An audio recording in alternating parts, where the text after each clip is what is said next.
everyone, welcome back to my lens.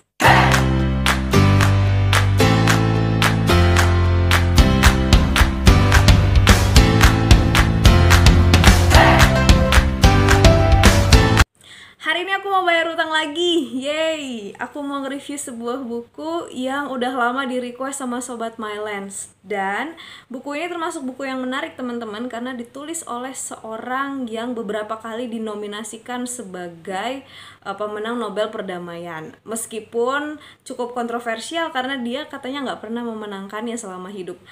By the way, tapi dia termasuk penulis yang sangat berpengaruh. Nah, jadi siapakah penulisnya dan apa judul bukunya? Yes, hari ini aku mau nge-review A Confession by Leo Tolstoy. Jadi, seperti apa sih isinya? Daripada penasaran, mari kita simak sama-sama yuk, because reading can change your life.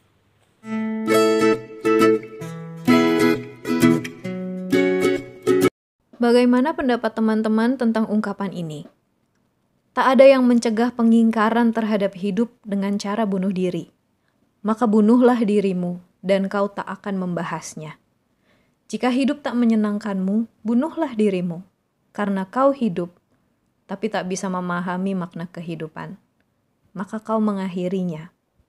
Jangan mengelabui hidup dengan mengatakan yang tak kau pahami. Kamu telah sampai ke kumpulan yang baik, di mana orang-orang puas dan tahu apa yang mereka lakukan. Jika kamu menganggapnya menjemukan dan menjijikan, jauhilah. Siapakah kita yang yakin akan kebutuhan untuk bunuh diri tapi tak memutuskan untuk melakukannya? Kita adalah manusia yang paling lemah, paling tak konsisten, dan yang paling bodoh. Karena kearifan kita, betapapun mungkin tak bisa diragukan, tidak memberi kita pengetahuan akan makna kehidupan kita. Tapi semua orang yang meneruskan hidup, jutaan dari mereka, tak meragukan makna kehidupan. Teman-teman, mungkin sepintas di awal ungkapan ini terasa getir dan kelam. Namun kemudian kita menyadari bahwa ungkapan ini hanya mau menunjukkan kejujuran si pengungkapnya ketika ia merasa tersesat dalam pencarian makna kehidupan. Ini adalah ungkapan milik Leo Tolstoy dalam bukunya A Confession. Meskipun pendapatnya tentang kehidupan sepintas terasa kelam dan pesimis, namun Tolstoy termasuk tokoh yang memikirkan tentang makna hidup secara mendalam. Ya, makna hidup adalah gagasan utama yang ia telusuri dalam karyanya ini. Dan bukan hanya sekadar merenung, Tolstoy juga mencari dan membangun gagasannya dengan memperbandingkan pemikiran beberapa filsuf serta tokoh legendaris tentang makna hidup. Ia mendalami pemikiran Schopenhauer, Immanuel Kant, bahkan Raja Salomo dalam kitab pengkhotbah yang dipercaya ditulis olehnya. Pemikiran para tokoh tersebut diungkapkannya juga dengan cara yang apik dalam buku ini, sehingga kita yang membacanya langsung dapat melihat perbandingan pemikiran-pemikiran tersebut tentang gagasan yang sama, yakni makna hidup. Hidup sezaman dengan Nietzsche, Tolstoy juga mengungkapkan kritiknya terhadap agama serta keyakinan tradisional tentang Tuhan. Kalau Nietzsche mengkritik iman Protestan oleh karena ia dilahirkan di Jerman di mana Protestantisme adalah agama terbesar, Tolstoy mengkritik gereja Ortodoks yang menjadi agama dominan di Rusia, yang juga dipeluk olehnya. Dalam karya yang sama ini, Tolstoy mengungkapkan bahwa meskipun ia tidak ingin bertikai dengan para imam dan penganut iman Ortodoks, ia tidak dapat menerima keyakinan mereka. Sebab bagi Tolstoy, apa yang mereka bagikan sebagai keyakinan mereka tak menjelaskan makna kehidupan, namun sebaliknya mengaburkannya. Tolstoy mengungkapkan bahwa makin banyak doktrin yang para imam ortodoks jelaskan kepadanya, makin jelas ia merasakan kesalahan mereka dan menyadari bahwa harapannya untuk menemukan penjelasan tentang makna hidup dalam keyakinan mereka adalah sia-sia.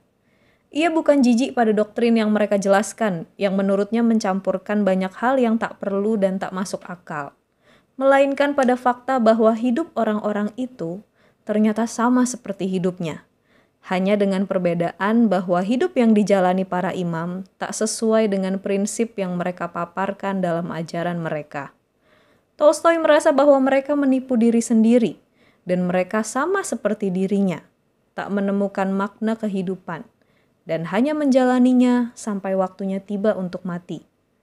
Yang Tolstoy harapkan dari mereka adalah sebuah penjelasan tentang makna yang dapat menghancurkan ketakutan akan kehilangan, penderitaan, dan kematian. Ia percaya bahwa apabila mereka menemukan makna itu, mereka tidak akan takut pada semua hal itu. Namun kenyataannya, mereka memiliki ketakutan yang sama seperti dirinya. Penulisan A Confession memang diinspirasi oleh pengalaman Tolstoy ketika ia menghadapi krisis moral pasca terlibat dalam Perang Crimea antara Rusia melawan sekutu yang terdiri dari Kerajaan Prancis, Britania Raya, Sardinia, serta Kesultanan Utsmaniyah yang menguasai daerah Turki. Perang itu, kematian saudaranya, serta kehidupannya sebagai seorang aristokrat di Rusia di tengah depresi yang melanda negara itu saat itu, membawanya pada sebuah pertanyaan besar tentang hidup, yakni apa makna hidup manusia dan untuk apa kita menjalaninya. Namun krisis moral itu membawa Tolstoy pada kebangunan spiritual, sehingga A Confession tidak menjadi karya yang hanya berisi kritik, melainkan juga sebuah temuan. Tulisan ini seperti menyajikan petualangan dan pencarian Tolstoy, ketersesatannya, serta jalan yang ditemuinya untuk pulang.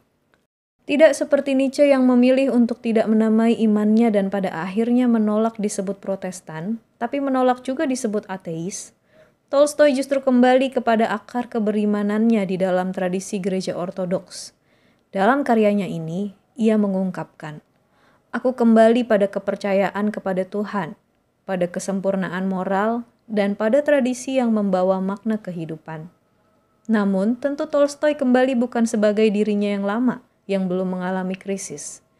Ia kembali sebagai dirinya yang baru, yang merumuskan versinya sendiri tentang filosofi Kristen, yang memiliki pesan yang sangat kuat berpusat pada Kristus, pada cinta, dan pada belas kasih kepada semua orang. Seperti iman ortodoks. Pada akhir perjalanannya yang ia tuangkan dalam karyanya ini, Tolstoy mengungkapkan, "Aku berhenti ragu dan menjadi yakin sepenuhnya bahwa tak semua benar dalam agama yang kuanut. Dulu aku mengatakan bahwa itu semua salah, tapi aku tak bisa bilang begitu sekarang. Semua orang punya pengetahuan tertentu tentang kebenaran, karena jika sebaliknya, mereka tak mungkin hidup. Lebih-lebih, pengetahuan itu terjangkau olehku, karena aku telah merasakannya dan telah hidup dengannya." Tolstoy kemudian menjadi inspirasi bagi orang-orang yang memeluk agamanya dengan tetap berpikir kritis dan terbuka pada pemeluk agama lain, sehingga ia beberapa kali dinominasikan untuk memenangkan Nobel Perdamaian.